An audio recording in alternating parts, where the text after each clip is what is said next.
नमस्कार, मैं हूं आपके साथ अर्जुन खजूरिया और आपका स्वागत है जीव न्यूज पर।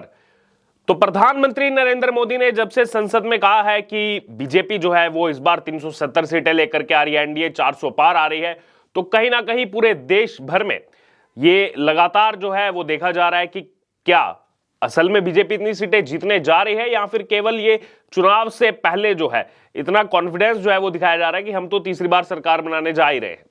इसी बीच आपको बता दें, ये स्टेटमेंट के बाद जो है सबसे पहले टाइम्स नाउ मैट्राइस का सर्वे सामने आया है, पब्लिक सर्वे सामने आया है, जिसमें उन्होंने जनता से पूछा है कि आखिरकार इस बार किसकी सरकार आनी चाहिए और अलग अलग कॉन्स्टिट्यूएंसीज में जा करके जो है ये सर्वे किया गया। और अब इस सर्वे के मुताबिक आपको बता दें, यहां पर हैट्रिक लगने जा रही है मोदी सरकार की। जी हां, इस वक्त की बड़ी ब्रेकिंग, टाइम्स नाउ मैट्राइस के सर्वे के मुताबिक स्पष्ट रूप से एनडीए को बहुमत मिलने जा रहा है इस बार लोकसभा के चुनाव में, जो 2024 लोकसभा चुनाव है, जिस पर पूरे देश भर की निगाहें हैं। पूरे देश भर की नहीं बल्कि अगर बात की जाए तो पूरी दुनिया भर की निगाहें हैं कि भारत में आखिरकार इस साल होने वाले आम चुनाव में क्या नतीजा आएगा। और इसमें सीधे तौर पर आपको बता दें, यहां पर जो इस ओपिनियन पोल के मुताबिक सीटें सामने आ रही हैं, यहां पर 400 का आंकड़ा जो है वो तो यहां पर पार नहीं किया जा रहा है एनडीए की तरफ से, 400 के 370 का भी आंकड़ा पार नहीं किया जा रहा है, लेकिन पिछले सभी रिकॉर्ड तोड़ते हुए यहां पर इस बार सबसे ज्यादा सीटें जो है वो यहां पर चाहे बीजेपी हो चाहे फिर पूरा ये एनडीए गठबंधन हो, इसको मिलती हुई नजर आ रही है। जी हां, आपको बता दें 366 सीटें, जी हां, इस सर्वे के मुताबिक 366 सीटें जो है वो मिल सकती हैं यहां पर एनडीए को। और वहीं साथ ही साथ अगर बात की विपक्षी गठबंधन की, जो एक हिसाब से बिखर भी चुका है और गठबंधन में होते हुए भी कई पार्टियां कह चुकी हैं हम तो अलग पूरा चुनाव लड़ेंगे, तो पूरा ये विपक्षी गठबंधन इस समय तितर बितर जो है वो यहां पर नजर आ रहा है। आरएलडी भी अलग हो रही है।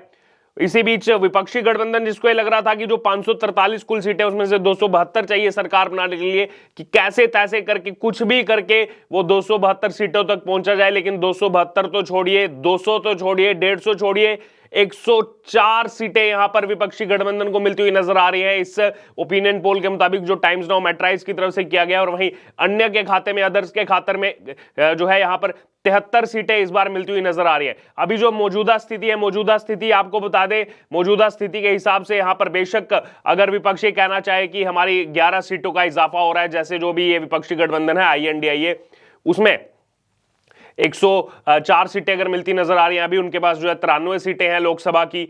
तो वहीं दूसरी तरफ अगर बात की जाए, इस समय एनडीए के पास 354 सीटें हैं लोकसभा में, जो अभी उनके सांसद हैं, इसमें ये इजाफा होता नजर आ रहा है। यहां पर 12 सीटों का फायदा जो है वो अगर आज चुनाव होते हैं तो यहां पर मिलता हुआ नजर आ रहा है एनडीए को। हालांकि अभी धीरे धीरे समीकरण बदला है, वो भी मैं आपको बताऊंगा। और वहीं अदर्स के खाते में जो इस समय 96 सांसद हैं, वो घट करके जो है 73 यहां पर नजर आ रहे हैं।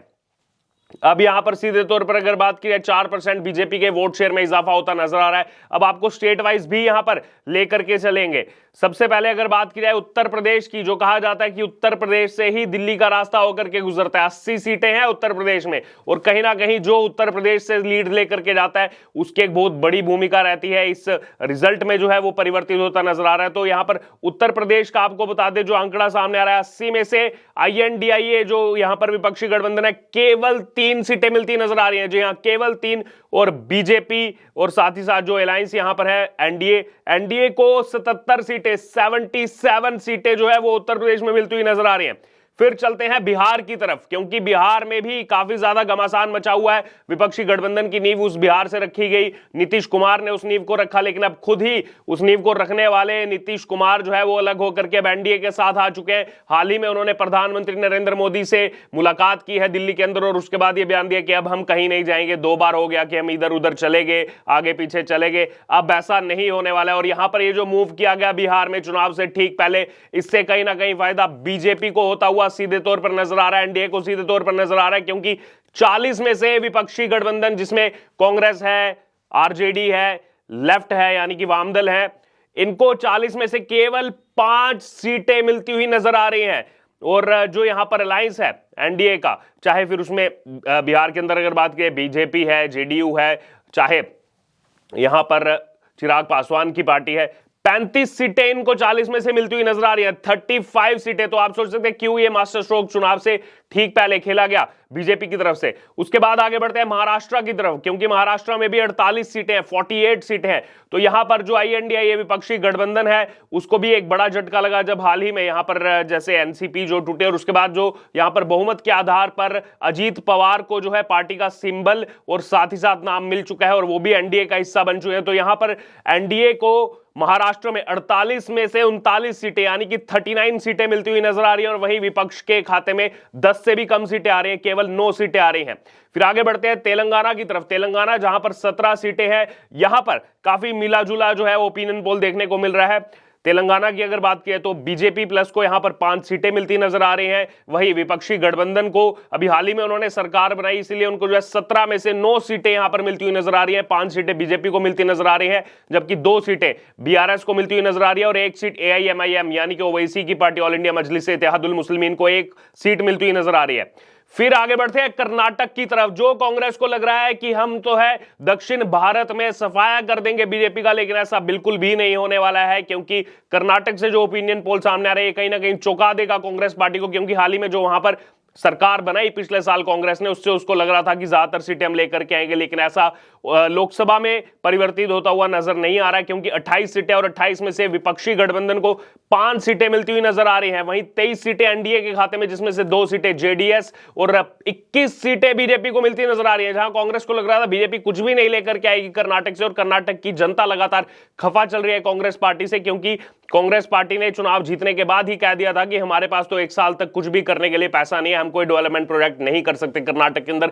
वो कहीं ना कहीं रोष जनता के अंदर है, और हाल ही में हमने देखा जो चीजें चल रही हैं कर्नाटक के अंदर, पूरा जो है यहां पर स्थिति कांग्रेस के फेवर में नजर नहीं आ रही है। तो यहां पर बड़ा झटका कांग्रेस को लगता हुआ। इससे आगे बढ़ते हैं आंध्र प्रदेश। आंध्र प्रदेश में सब जो है वो अन्य के खाते में जाता हुआ नजर आ रहा है। 25 सीटों में से बीजेपी को कुछ नहीं, INDIA गठबंधन को कुछ नहीं, बल्कि YSR कांग्रेस पार्टी को 19 सीटें और TDP को 6 सीटें, यहां पर तेलुगु देशम पार्टी को 6 सीटें यहां पर मिलती हुई नजर आ रही हैं। वहीं आगे बढ़ते हैं उड़ीसा। उड़ीसा में यहां पर बीजेपी के लिए बड़ा गेन इस बार नजर आ रहा है। 11 सीटें बीजेपी को नजर आ रही हैं, बल्कि 9 सीटें BJD यानी कि बीजू जनता दल को यहां पर नजर आ रही हैं। वहीं पश्चिम बंगाल, जिस पर सबकी निगाहें हैं, क्योंकि 42 सीटें हैं और TMC ने ऐलान कर दिया कि वो अलग लड़ेंगे। INDIA कि ठीक है, वो एक तरफ कहते हैं कि हम साथ में, लेकिन दूसरी तरफ ये भी कहते हैं कि हम अलग लड़ेंगे, और उसका प्रभाव यहां देखने को मिल रहा है। इसलिए यहां पर जो ओपिनियन पोल है वो अलग अलग लाया गया है। तो 42 में से 26 सीटें जो है वो TMC के खाते में जाती हुई नजर आ रही हैं। ममता बनर्जी की पार्टी जो है 1 सीट केवल कांग्रेस के खाते में, और 15 सीटें जो है वो बीजेपी के खाते में जाती हुई नजर आ रही है। फिर आगे असम की बात की जाए तो 14 सीटें, 2 सीटें अन्य को, 1 सीट INDIA गठबंधन को। हाल ही में यहां पर जो है यात्रा निकाली गई राहुल गांधी की तरफ से, उसका कुछ खासा असर देखने को नहीं मिल रहा है, और 11 सीटें जो है वो यहां पर एनडीए के पक्ष में जाती हुई नजर आ रही है। फिर आगे बात करते हैं राजधानी दिल्ली की। 7 की 7 सीटों पर बीजेपी का कब्जा यहां नजर आ रहा है। आम आदमी पार्टी 0, कांग्रेस 0। 7 सीटों पर क्लीन स्वीप जो है वो बीजेपी दिल्ली में करने वाली है। फिर आगे बढ़ते हैं झारखंड की तरफ, जहां 14 सीटों में से केवल 1 सीट सत्ताधारी वहां की JMM और कांग्रेस जो इस समय कोलिशन है उनको जाती हुई नजर आ रही है, बल्कि 13 सीटों पर एनडीए का कब्जा यहां पर होता हुआ नजर आ रहा है। फिर आगे मध्य प्रदेश और छत्तीसगढ़ को अगर कलेक्टिवली देख ले, कुल 40 सीटें होती है, 29 सीटें मध्य प्रदेश, 11 सीटें छत्तीसगढ़। इन 40 सीटों में से केवल 1 सीट विपक्षी गठबंधन के साथ जाती हुई नजर आ रही है, वो भी मध्य प्रदेश में, यानी कि मध्य प्रदेश की 29 में से 28 सीटें बीजेपी के पास जाती हुई नजर आ रही है, 1 सीट कांग्रेस के पास। और वो हो सकता है कि वो जो छिंदवाड़ा की सीट है, जहां पर कमलनाथ के बेटे नकुलनाथ अभी हाल ही में मौजूदा सांसद वहीं से, तो वहां पर ये टक्कर दिखती हुई नजर आ रही है। हालांकि अभी भी कुछ समीकरण बदल सकता है वहां पर। और इसी बीच आपको बता दें, छत्तीसगढ़ में क्लीन स्वीप बीजेपी करने चाह रही है। 1 भी सीट जो है वो यहां पर किसी और को नहीं मिलेगी। 11 की 11 सीटें बीजेपी के खाते में जाती हुई नजर आ रही है। राजस्थान में क्लीन स्वीप होने जा रहा है, 25 की 25 सीटें बीजेपी, कांग्रेस 0। गुजरात में यहां पर क्लीन स्वीप होने जा रहा है, इस ओपिनियन पोल के मुताबिक 26 की 26 सीटें बीजेपी को मिलने जा रही हैं। कांग्रेस का जो यहां पर गठबंधन है 0 सीट। वहीं पंजाब में मिला जुला जो है आंकड़ा देखने को मिल रहा है, 13 सीटों में से 3 सीट पर बीजेपी नजर आ रही है। बहुत बड़ा गेन होगा अगर बीजेपी 3 सीटें लेकर के आती है पंजाब से। 3 सीटों पर INDIA विपक्षी गठबंधन नजर आ रहा है, जबकि 5 सीटें जो है वो आम आदमी पार्टी के खाते में जाती हुई नजर आ रही है, और 1 सीट जो है शिरोमणि अकाली दल के खाते में जाती हुई नजर आ रही है। उत्तराखंड की 5 सीटों पर बीजेपी का कब्जा नजर आ रहा है। हिमाचल की 4 में से 3 सीटों पर बीजेपी को जीत मिल सकती है, जबकि 1 पर कांग्रेस को जीत मिल सकती है। वहीं अगर बात की जाए हरियाणा की तो 10 में से 9 सीटों पर बीजेपी को जीत प्राप्त मिलती दिख रही है और एक सीट पर कांग्रेस को जीत प्राप्त मिलती दिख रही है। वहीं तमिलनाडु से जहां पर 39 सीटें हैं, यहां पर भी बीजेपी का खाता खुलते हुए नजर आ रहा है। आपको बता दें एक सीट हालांकि अभी दिखाई गई है, इसमें मैं बताऊंगा अंत में, अभी जोड़ूंगा कि क्यों यहां पर और गेन हो सकता है, कम से कम 5 सीटें ला सकती है बीजेपी। अभी एक सीट दिखाई जा रही है डीएमके प्लस, जो यहां पर अभी सरकार चल रही है स्टालिन की कांग्रेस के, उनको 36 सीटें और 2 सीटें एआईएडीएमके यानी कि ऑल इंडिया अन्ना द्रविड़ मुनेत्र कुझिगम को मिलती हुई नजर आ रही है। और यहां पर इसीलिए मैंने आपको बताया कि 5 सीटें बीजेपी कम से कम इसलिए ला सकती है, जो इस समय के अन्नामलाई हैं, जो बीजेपी तमिलनाडु के अध्यक्ष हैं, उन्होंने जो इनमान एक मक्कन जो इस समय यात्रा वो पद यात्रा निकाल रहा है, उसको बहुत ही जबरदस्त रिस्पांस मिल रहा है इस समय तमिलनाडु के अंदर। और हाल ही में आपको बता दें जब सर्वे किया गया उसके बाद जो बड़ा मूव देखने को मिला कि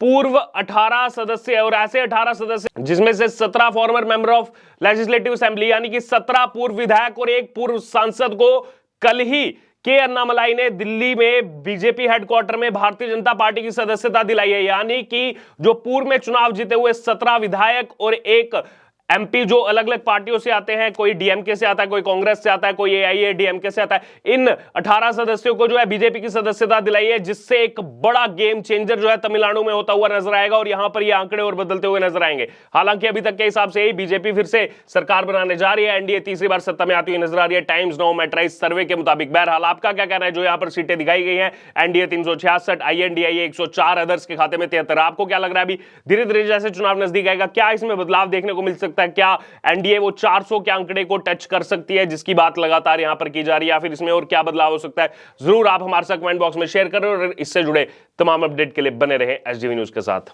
धन्यवाद।